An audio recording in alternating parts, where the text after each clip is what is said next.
Hello everybody, so today we have an example of the exact kind of nonsense which is the reason why I started this channel, and that is the question of what should be the British equivalent to the 4th of July, because of course there isn't a British equivalent to the 4th of July.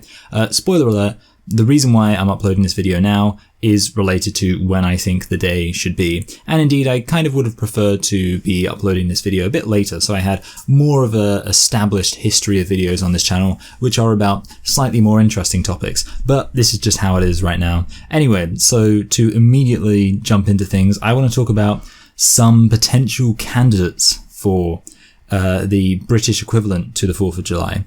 And the first one is going to be the one that was explicitly identified as the UK's new Independence Day by none other than Nigel Farage. I wanted to call him like almost MP Nigel Farage. And that is of course the 23rd of June.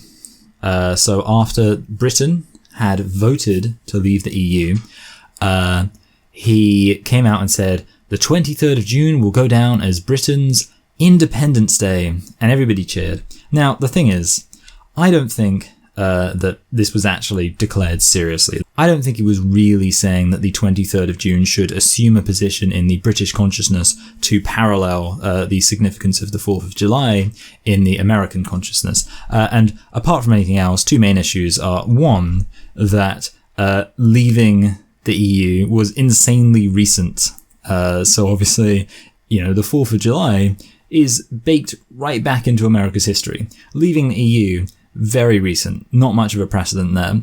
And also, apart from anything else, subsequently, the actual vote to leave the EU has been revealed to have not been such a decisive moment, because there were several moments after that where it wasn't exactly clear what was going to happen, and it took us a great deal longer to actually end up leaving the EU. So honestly, that 2016 referendum really doesn't feel that definitive as an event. But there are some other reasons, one obvious one being that the EU being a bad thing is not something that is by any means universally agreed upon in British culture.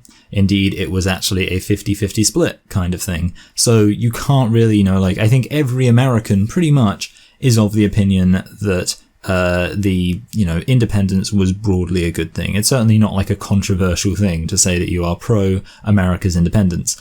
Saying that you are pro the UK having left the EU is a bit more controversial. And also, apart from anything else, there's a lot of people who could be said to be ambivalent about it. So this idea, the people who are really enthusiastic about it are not really representative of wider British culture. And the final issue with this is that it's kind of complementary to the EU. Obviously, there's sort of a joke about how British people basically take the 4th of July in America as a compliment, because it's like, oh really? You've got a whole day to celebrate leaving us.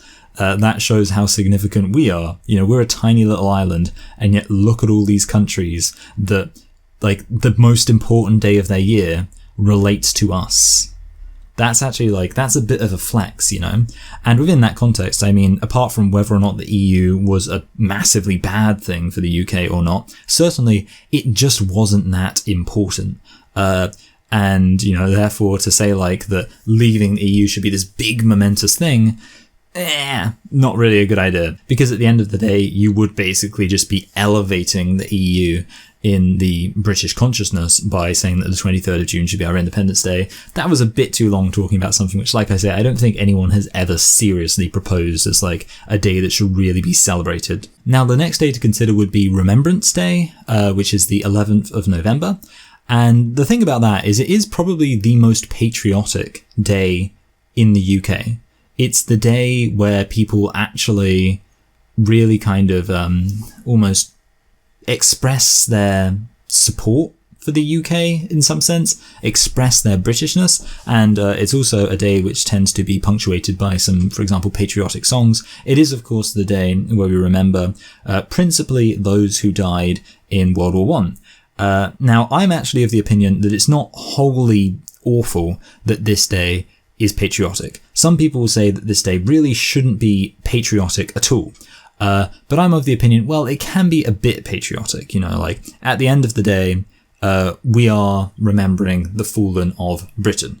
The reality is that nations do exist, and I think national identities exist, and therefore, the reason why we have a specific day to remember the fallen of Britain. And in that sense, it makes sense that we'd sing "I vow to thee, my country" and all that sort of stuff. However, there's a very obvious reason why this day should not be overly patriotic. And one of the biggest reasons, of course, is that the whole thing with World War One is that it was just pointless. And it was just a huge amount of death, and it was terrible. And basically, why did it happen? Well, you could just say, in some sense, because of the existence of nation states. Now, I realize you can almost say that's the case for a lot of wars, but actually that's not true. There's lots of conflicts which are like civil wars where, the erosion of the nation state was a big part of it. But the point being that World War One, it really was just like, it wasn't even like ideologies versus each other. It was just this nation state versus this nation state. And I think within that context, it's become a war that has really been defined as, or come to be seen as sort of the fruits of nationalism for Europe in many ways. And I think that's a right way to view the war. I think the war, should be viewed as a warning against having a very strong sense of national identity that could motivate you to invade another country because you think that their land should be owned by your people, or indeed that you think it's not really their land, it belongs to your people really, and that's why you need to go in there and take it over. And in that context, you shouldn't be having Remembrance Day be this massive patriotic thing. And apart from anything else, I think that's one reason why maybe we should have a more patriotic day, a better kind of 4th of July equivalent, because right now, Remembrance Day definitely is the most patriotic day in the UK. And I don't think that's a good thing, because I don't think that it should be a day that is renowned for being patriotic. It should really be a day of solemn acknowledgement of how terrible war is and how awful it is and how much it sucks. Also, I will just say as a final point, I think there's something inherently sort of LARPy about people who get patriotic about Remembrance Day, because it's like, you weren't fighting in World War One, don't express your kind of pride in your nation through honouring the deaths of these people who died in a war when you literally just, don't do anything. You just sit there on the settee watching TV every night, drinking a Carlsberg. Carlsberg. Probably Carling, actually. I get my Carls confused when it comes to beers. Third consideration is St. George's Day, which is, by the way, the 23rd of April. So interestingly, it's another 23rd of the month. The thing about this is that it's technically an actual national day. St. George is, of course, the patron saint of England, although, of course, that gets me to the most obvious issue, which is that this is a day for England, not Scotland, Wales, Northern Ireland, which have their own patron saints. So basically, this one's kind of dead on arrival. I think, obviously, the reason why it might tempt some people is because most people in the UK are English, and therefore it's easy to get them confused. But actually, St. George, it's literally expressly an English day. And then apart from that, you just have the fact that the story of St. George is a story about a Syrian knight who goes off and fights a dragon. And it's like, does that really say much about Britain? Really? America has this day which is like really foundational to their nation. We're like, well, there's this like completely made up story about this Syrian guy who goes and fights a dragon. And that's what we're going to celebrate.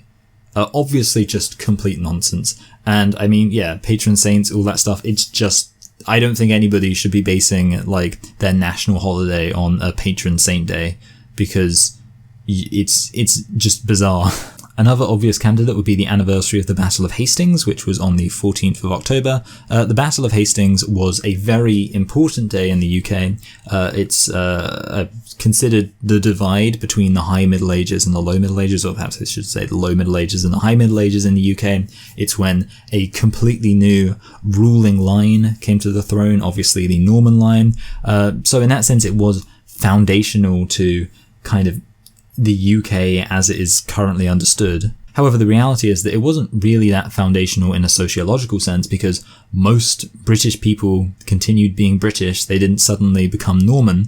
And indeed, actually, the fact that a lot of the English kings subsequent to the invasion by William were kind of French speakers, although obviously, there's a whole thing of language where Norman wasn't really French, but a lot of them spoke French. And that's the thing. And that's a funny thing when you think a lot of medieval English kings are presented as kind of very quintessentially English, kind of in the way that I am, for example. Like, I'm sure I could play an English king if I felt like it, when of course the reality is that a lot of them would not have sounded anything like me and possibly wouldn't have even spoke the same language as me. Basically, it was just power switching from one hand to the other, from one group of elite nobles to a different group of elite nobles, which is also what I find really funny about like Scottish people who glamorize the first war of Scottish independence, and it's like, why? It was just one group of nobles being replaced by another group of nobles. I don't get it. And I will say also, it seems like in Scotland, there's like a big divide between the kind of pro-independence people. Like, so within the pro-independence camp, there's a big divide, and it's basically people who like Braveheart versus people who hate Braveheart. And generally speaking, the people who like Braveheart are the unambiguous morons, while the people who hate Braveheart at least have something going for them. Because, yeah, like, obviously the idea that, you know, William Wallace and, you know, that whole Scottish War of Independence was actually some big heroic stand against tyranny or whatever. Complete nonsense. Anyway, final consideration would be the anniversary for the signing of the Magna Carta, which was on the 15th of June. So, for those who don't know, the Magna Carta, basically after the Barons' War, King John was forced to sign over some of his rights to his nobles. So he was no longer able to rule as an absolute monarch. He had to accept the fact that he had limits to his power, and that's basically what the Magna Carta established. Now, to be fair, this is a very big part of Britain's political culture. You know, it's a big part of Britain's national identity, and it was really early on in British history. It was in, like, I think the 1200s. So, very significant. The main issue with it is that it's actually just part of the enduring story of Britain's kind of walk into freedom, of Britain's basically growing liberalism politically, that, you know, led to people like John Locke and all that sort of stuff. And, you know, yes, you can point to the Magna Carta, but you could also point to Simon de Montfort, who, after I think the Second Barons' War, maybe, established or went to establish something like a modern representative parliament. But he actually lost that war and got replaced. Then you have, obviously, the Peasants' Revolt, where, you know, there was actually quite a serious effort from the British peasantry to overthrow the king, because he was being, you know, tyrannical and a real bad dude. So you have that. And then also, of course, you have the British, or the English, rather, Civil War, but it spread into Scotland and Ireland, so there's no point not calling it a British Civil War, where Oliver Cromwell was in opposition to the tyranny of Charles I. And that actually led to a situation where the Levellers were trying to advocate for an pure democracy where every man, obviously men, would be able to vote for representatives in Parliament. There is a long history of English people fighting for freedom against tyranny and basically fighting for liberalism. And the point is that you could pick the Magna Carta as a significant example of that tendency towards English/British liberalism. However, you could also pick a lot of other points. So the question becomes, what point should you pick? So this gets us to the point where I reveal the actual day I think should be celebrated. And it is, of course, along the lines of what important event in the long history of Britain valuing liberalism and freedom, what point are you going to pick? And for me, it would have to be what I call Hague Day. And Hague Day refers to when William III... Well, okay, let's actually do a quick history lesson. So, in the UK, there was a thing called the Glorious Revolution of 1688. And basically, the story goes, there was a guy called James II, and he was a tyrant. And therefore, the British nobles, being of a liberal persuasion, were like, we're not really about this tyranny. What's the solution? And they basically invited William III over from the Netherlands to invade the UK, but basically just to depose James II and kick him out. Now, before William III did that, in The Hague, he wrote what was called the Declaration of Reasons, which was basically where he laid out his argument for why James II should be deposed, and basically criticized him for his tyranny and established this accusation against tyranny as the basis for why he should depose James II. Now, interestingly, the reason this is called the Glorious Revolution, apart from the fact it was generally pretty cool, is because nobody died, really. There wasn't a war here. William III just came in and said, you know, this guy shouldn't be king. He's a tyrant. He's terrible. And then they said, yep, go away, James. And James went away. And William III was king. There was like a series of wars after that called the Jacobite Wars, where rather hilariously, the Scots and the Irish fought on the side of tyranny, which I've always just like, I've never been able to get over that. Like, the Scottish and the Irish, they present themselves as if they're like victims of English aggression or something. And it's like, meanwhile, you look at like the history of England, and it's consistently been kind of a tendency towards liberalism and valuing individual freedom and things like that. And then you look towards like Scotland and Ireland, and they have, you know, not universally, but they have tended to actually be on the side of the tyrants. They've been on the side of the autocrats and the absolutists in a lot of the conflicts. And you think to yourself, how are they going to present themselves as like, you know, having stood up to English aggression and all that kind of stuff? I mean, like, literally with Catholicism, I put the cart before the horse there. Literally with Ireland, you have the fact that one of their whole things is they're like, oh, we, you know, and obviously it's not so much like this anymore because obviously Ireland has kind of developed a bit. But their whole thing, in some sense, when you look at their national identity, it's like, we really are, you know, against England having imposed themselves upon us. And it's like, meanwhile, their whole shtick is being like subservient to the Catholic Church, which is based in Rome. And it's like, how are you going to say, you know, if we're talking any time after the 1600s, or sorry, the 1500s, I was going to say 16th century, where England was Protestant, where England was basically advocating for the rights of individuals to hold to their own faith, for churches to, you know, have freedom to express the faith in a variety of forms, and obviously not perfectly. There were moments where, of course, you know, tyranny continued when it came to religion, as indeed, I mean, James II is an example of that. But generally speaking, that was the culture in England of people should have the freedom to, you know, worship as they see fit. And then meanwhile, you had like Ireland being like, actually, no, we should still be subservient to Rome. We should still have an authority structure that goes all the way up to this major city in Italy. And then they're going to get angry about like getting invaded by England as if they're not already completely cucked. And it's just like, at that point, you can't really be mad. Like, if Ireland actually valued their own freedom and their own kind of, like, liberty, then you would expect them to have liberal secular values. But they didn't. They were just angry that it was England that was invading them. And it's like, well, you know, you can't really be mad if you don't actually value individual freedom. I kind of just realized how that might sound as if I'm trying to kind of justify Western imperialism by implying that, like, if you don't value individual freedom, you can't be mad when you get invaded. I want to clarify that I'm not saying that invading countries is good. It's not. But I will say this. If you get invaded, you can get angry about being invaded, but you can't get angry about being invaded and then frame it as if you're like a freedom fighter.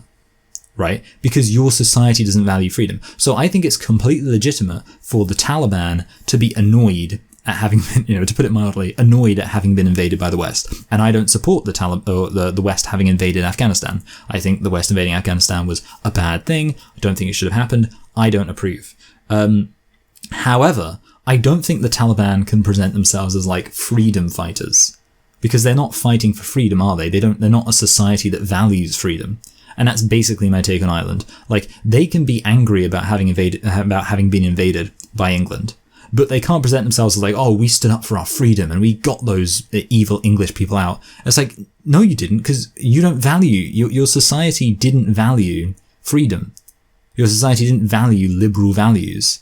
Anyway, so actually this works kind of well as a tangent into my next point, which is that one of the interesting things about this idea of the Hague Day on the 10th of October is that it would form part of like a kind of trifecta of 3 significant British holidays that fall within the space of a month and are kind of about Protestantism, but I would argue not really.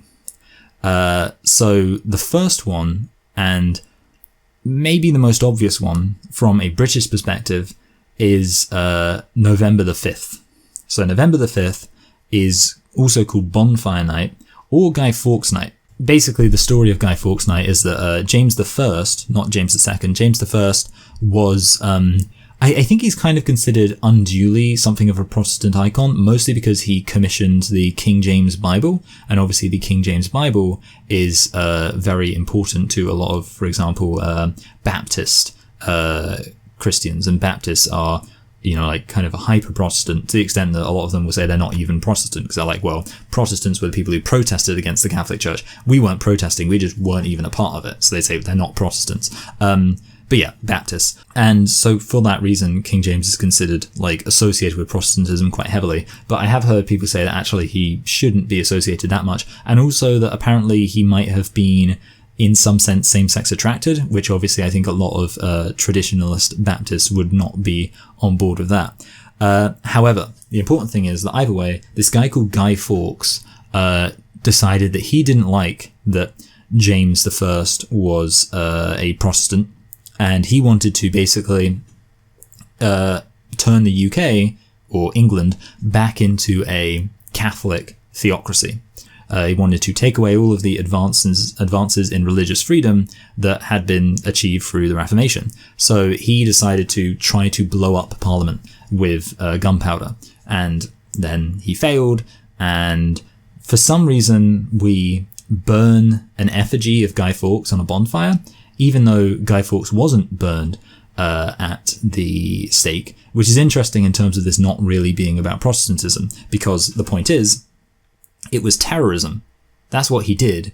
It was an early example of religious terrorism, and for that reason he was punished for a crime against the state, which means he was hanged, drawn and quartered. So yeah, we shouldn't actually burn him, because that would imply that this was a religious thing, that he was guilty of a religious crime, when he wasn't. He was guilty of a political crime, which was terrorism. Anyway, the point is that one of the reasons we have the fireworks is because it's the gunpowder of the gunpowder plot. And there's, well, 2 things I want to make as a point there. The first one is kind of one I already touched on, which is that, like I say, this is an example of, well, you could say it's about Protestantism because it's about a Catholic extremist trying to blow up the Houses of Parliament because he thinks the king is too Protestant. But it's also, in a very obvious sense, a political thing. It's about religious terrorism, and you could say it's about terrorism in general. So it's, as a kind of celebration, it's saying we don't agree with terrorism, and whether you're an Islamic terrorist, or a kind of homegrown like nationalist terrorist or whatever else, it's not okay. And obviously this kind of brings on to the second point, which is that I think thanks to V for Vendetta, Guy Fawkes and that story seems to have been completely mangled in a really disturbing way, where people now present Guy Fawkes as like a freedom fighter, because like the Guy Fawkes mask is associated with Anonymous, and it's like, okay, so you call yourself Anonymous, but you associate with a guy who wanted to blow up the Houses of Parliament because he wanted to have a government that was subordinate to a global, supreme, hierarchical, absolutist structure, which is the Catholic Church. Doesn't really make much sense, like if you say you're like, Guy Fawkes guy, and you wear your Guy Fawkes mask and you talk about being against tyranny and, against the elite globalists. And it's like, oh, and that's why I associate with this guy who wanted the whole world to be under the rule of this one person, the Pope. Yeah, sort it out. That's another thing. Like I don't know, I feel like the government in the UK really needs to get a handle on like making sure people recognize what actually was happening with the Guy Fawkes story, and that Guy Fawkes wasn't a freedom fighter. He was a theocratic terrorist, basically. And therefore he should be completely condemned. Now, the other thing is, of course, Reformation Day. Now, Reformation Day is generally seen as happening on Halloween. Now, the story goes, obviously, that Martin Luther nailed his 95 Theses to the church, and he did that on All Saints' Eve, so that when everybody went to church on All Saints' Day, and All Saints' Day is basically, I think the reason it's called All Saints' Day is because it's all saints, not just living saints, but also saints who are dead. So it was seen to be a day where you could, in some sense, commune with the saints who had passed on. Now, obviously, I mean, it's a bit weird because in Catholicism they believe you can do that whenever, but I guess this was like a special day. It was a day when all of the saints, living and dead, would be together in some sense, and All Saints' Day was about celebrating that. But obviously, Martin Luther put it up on All Saints' Eve so that everyone would see on the church his criticisms of the Catholic Church, and boom, start of the Reformation. Now, obviously, another word for, when you talk about saints, you're talking about the people who are considered holy. And another word for holy is hallowed. So if something is hallowed, it just means it's like set apart in the same way that holy means. So, and saints are considered human beings who are set apart. And that's why All Saints' Day is also called All Hallows' Day. And of course, the day before All Hallows' Day is All Hallows' Eve. And that's why it's called the Hallowed Evening or Halloween. And the idea of spirits being able to, like that whole thing about dressing up in a scary outfit or something, I think I'm right in saying evolves from that notion of the dead spirits coming down and stuff like that. I think everything I just said was true and accurate.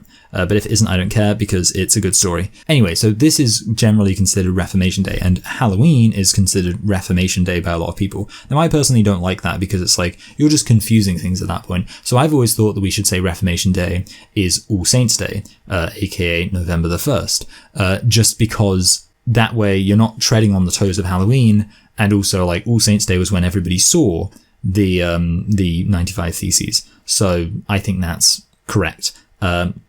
So that's another thing, I think that we should say that Reformation Day is not the 31st of October, it's the 1st of November. Now, obviously, it's pretty immediately clear how this relates to kind of Protestantism, but this is when you get to the fundamental fact that you can't really talk about political liberalism without talking about Protestantism, because, of course, the Catholic Church had a huge amount of institutional power before the Reformation. So if you are somebody who wants to kind of talk about valuing freedom from the authority of a state, you have to recognize that the kind of legacy for that goes back to people who did that very same thing in the 16th and 17th century in opposition to the Catholic Church, which at the time wielded the power of the state, or indeed wielded the power of many states through the control it had. So yeah, it's more directly relevant to religion than the Guy Fawkes thing, but it's really about intellectual freedom.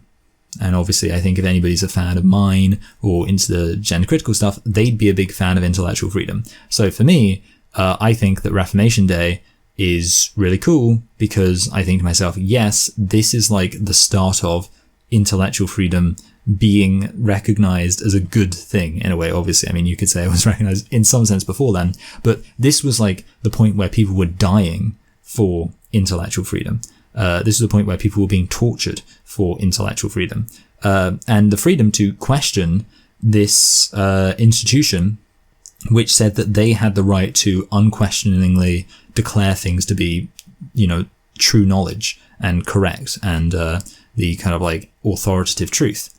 And I think that's pretty cool as like the fact that people took that stand against that. And I think that should be celebrated. So then obviously you get to Hague Day on the 10th of October, as I'm calling it, where you have the Catholic monarch James II being overthrown by the Protestant William III. However, again, it's not really about religion.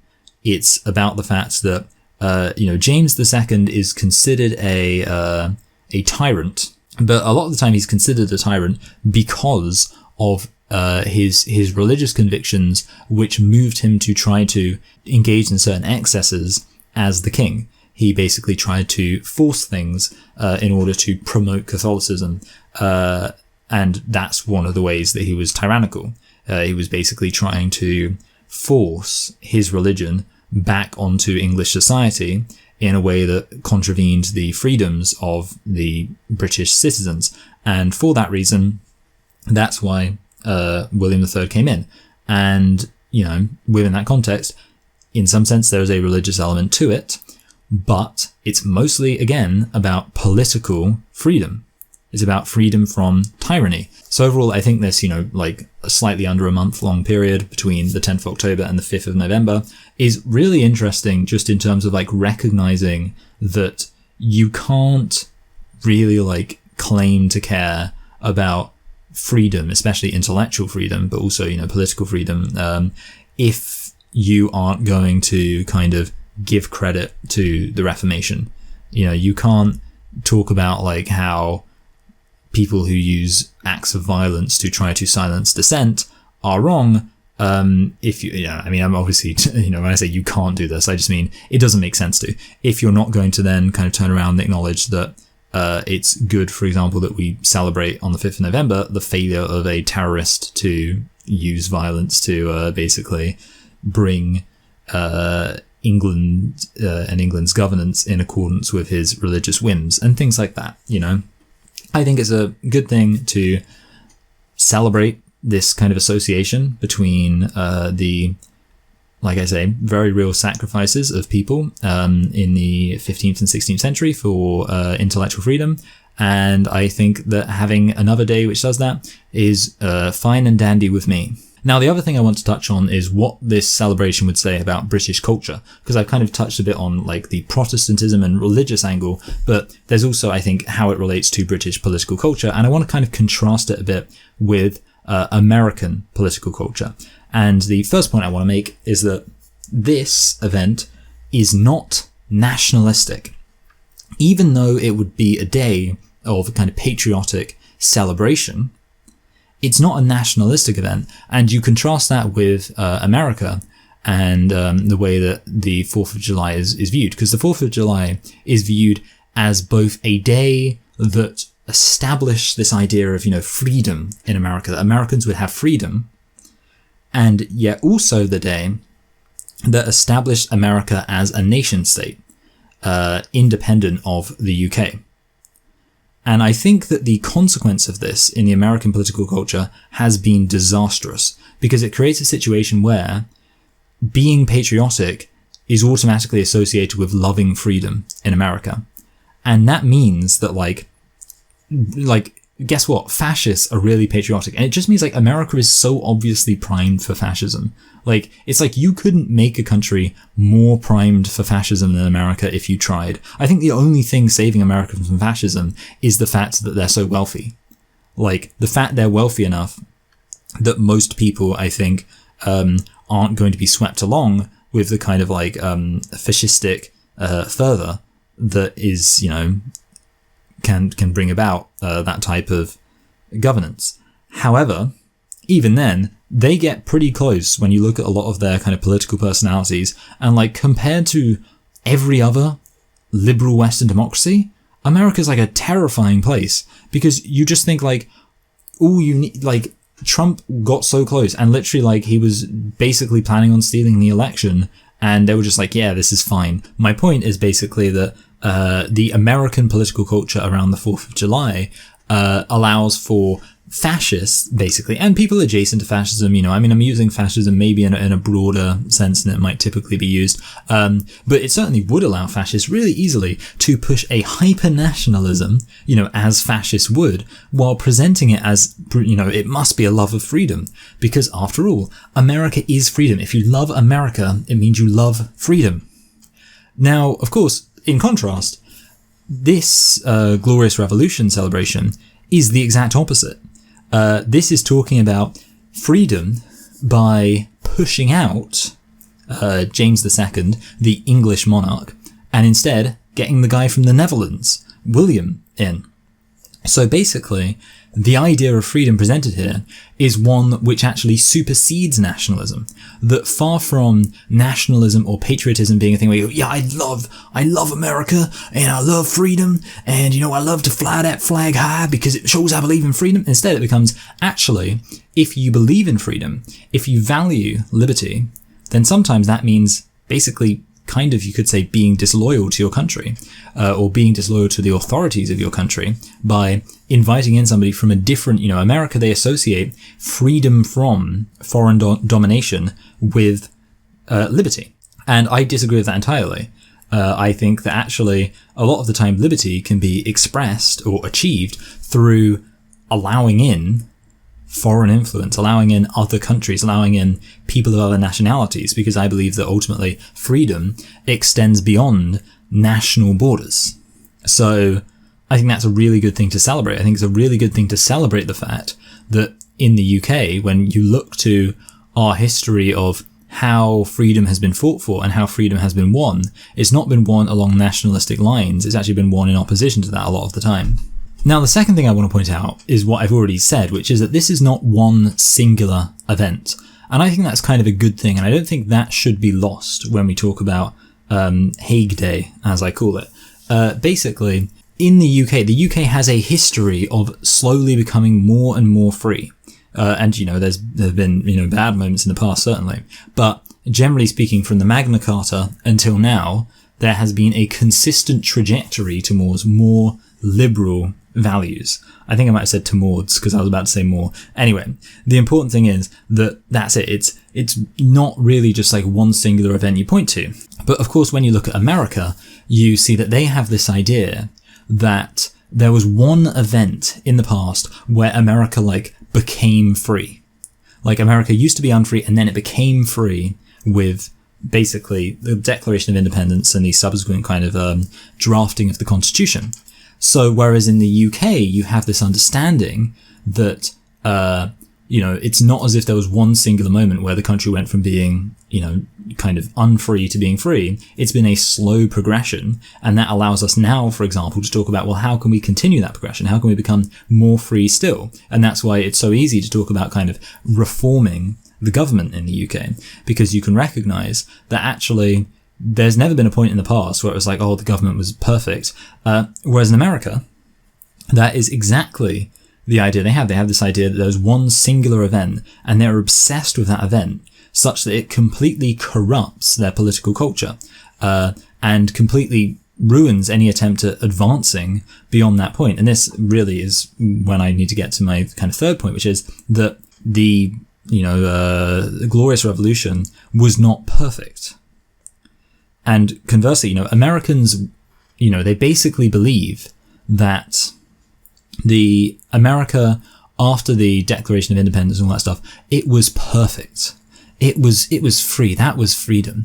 And and I'm talking, obviously in generalities because I'm talking about political culture, but they seem to have this idea that the only thing that can happen that's bad is moving away from that time. So that's why I think you have, American conservatives associate themselves with this idea of freedom and liberty, because they're saying we need to go back to how it was when our country was founded, because that's when it was perfect. They have this weird idea that the founding fathers were just perfect, almost semi-divine people who created just the perfect constitution, the perfect system of government. They had the perfect values. They were wonderful. Liberals have this idea too, actually, when you look at, the glorification of people like Hamilton and stuff like that. And I think, especially with Trump, a lot of liberals are being like, actually, Trump, he's terrible because he's nothing like the founding fathers. And that's the thing. In America, they have that one point as their referent for anything wrong in their country, or anything good in their country. They consistently refer it back to how their country was founded, and when it was founded, it was perfect. The founding fathers, they made the perfect constitution. And of course, what that means, I've kind of already said this, but it means that something like the Electoral College, which is complete garbage, is defended not really through rational logic. Like, they're going into it, when you actually see people trying to defend the Electoral College using logic, it's so terrible, and you think, why are they even arguing for it if they're so terrible at defending it? And it's because they're going into it with a presupposition that the Electoral College must be good, because it's what was, it was the perfect system that was established. That's what it was. The Electoral College was there. And I think that is really, terrible. And I think it's good that in the UK, we can be a bit more cynical about these things. We can say, actually, you know what?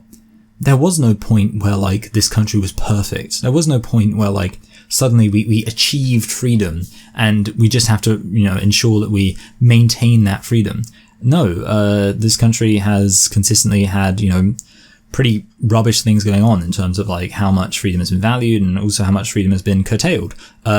So I think it allows Britain and British political culture to be a lot more realistic about just the reality of the world, because we don't have this, like, absurd founding myth of, like, the country was made perfect at this one point. Now, the final point I want to stress about why I think that this 4th of July, or indeed 10th of October, is better than America's 4th of July, is because, in terms of the effects on the political culture, is because this version actually centers on a recognition of what tyranny is.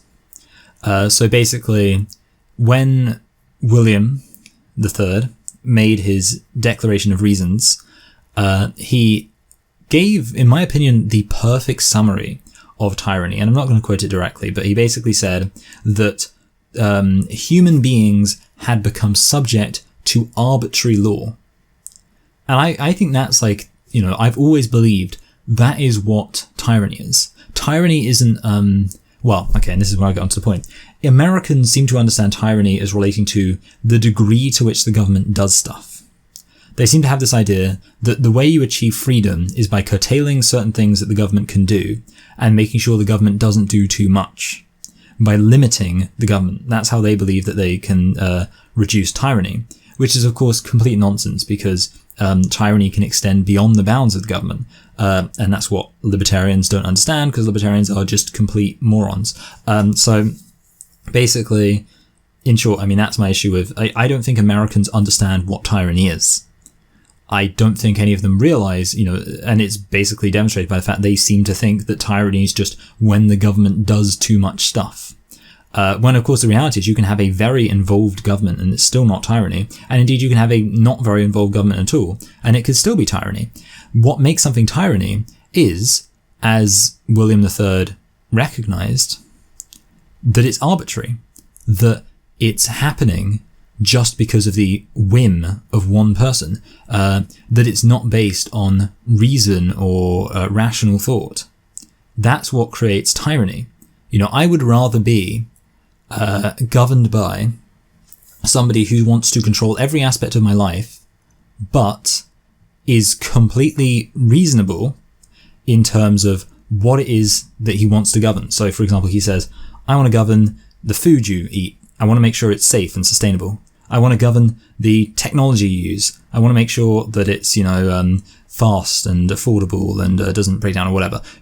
I want to govern, he wants to govern loads. I say everything's an exaggeration, but, he wants to govern loads of stuff. But why does he want to govern it? Because he wants it to be, and obviously, it's a representative democracy, there's other people involved too, but wants it to work, wants it to be based in evidence-based policy and things like that. I would prefer that over having somebody who says, I want to just control one part of your life. I want to make sure that you can never wear the colour green because I hate green. That's tyranny. Even if he's, even just saying the only thing what's good is you're free in every other way, but you're not allowed to wear green. If you wear green, you'll be put in prison. That's tyranny. And it's not tyranny because of the degree of control. It's tyranny because of the arbitrariness of the rule. And that's, my really firm belief.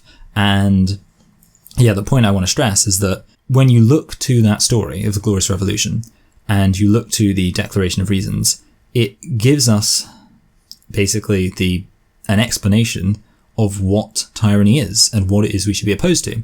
And whenever nowadays I find myself confronting irrational, unreasonable thought defended through arbitrary reason, arbitrary justification, that's not based in some kind of guiding rational principle, I view myself as maintaining and fighting for freedom. Because I recognize that if we reach a point where we no longer have any appreciation for the reasonable and the rational, then we've become subject to the arbitrary. And that is tyranny. And, I think that's really important to me. So you can probably tell why it is that I'm a big fan of William III. And, I'm not going to defend everything he did as a politician, because that's the whole point I'm making, that there was no perfect person. But I think that insight he had about freedom is really valuable. But there is a final point I need to end on, which is, of course, that I'm saying all this, I'm comparing British culture and American culture. The reality is that right now, this isn't really what British political culture is. British political culture is woefully similar to the American political culture, and good lord, do I hate that.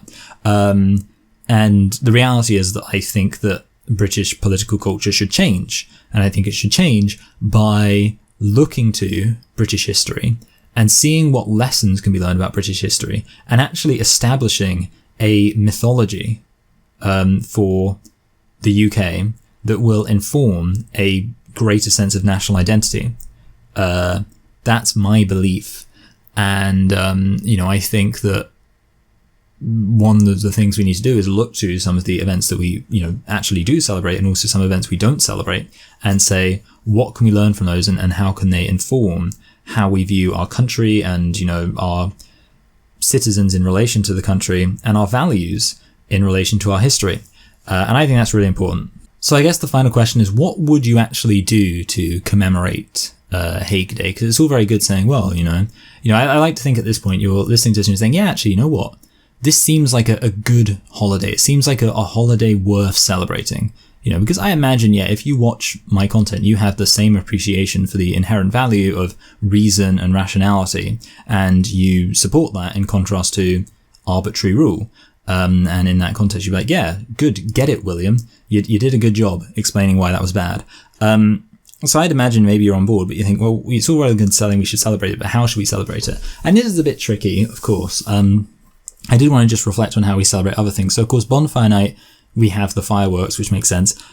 The effigy thing, where we burn the effigy of Guy Fawkes, I've always thought that's a bit weird. And I thought it's kind of especially weird, considering the fact that then you look to the Reformation, and it's like, Reformation Day, and you think that loads of the people who we're celebrating on Reformation Day were burnt at the stake. So it's kind of, I've never really been able to I don't know. I've always thought that's a bit weird, and I'm not sure. I'm not wholly against burning effigies, but I'm kind of against it, because I just think when you actually look at the history of people being burnt at the stake, it's probably, I think there's no greater symbol of opposition to intellectual freedom than burning people at the stake. Because why were people burnt at the stake throughout history? It was for it was for crimes against the church. And within that context, you're talking about crimes against thought. Hang drawing and quartering is a horrible thing, but at least it's actually a crime against something kind of material, the country you live in. And I think, that certainly terrorism, for example, that is a very serious crime, and one where, if there's going to be kind of really serious punishments for anything, maybe terrorism is one of those things. So it's kind of okay, Guy Fawkes getting hanged, drawn and quartered, it's not the kind of, I don't believe in cruel and unusual punishment, but if by the standards of the 1600s, actually that's quite reasonable that he got, that he received that punishment. But being burnt at the stake, it was about a crime against, thought, basically. And I think that, for that reason, I just always have been against burning people in effigy. Because, I just think that idea of thought crime, which is what burning people at the stake really goes back to, is something which shouldn't be celebrated. So there we go. There's my 2 cents on, or as they say, penny for the guy. That's an expression. There's my 2 cents on, the whole burning people at, in effigy. I'm not a fan of it. So it's something which I personally wouldn't enjoy. Have a bonfire, just don't have anybody on it, maybe. In fact, actually, if anything, that's kind of powerful, because it's you don't have somebody on the bonfire, so you're showing that you reject that mentality. And to be honest, if we were really going to fiddle around with things, I should say maybe you should have a bonfire on Reformation Day and don't have somebody on the bonfire.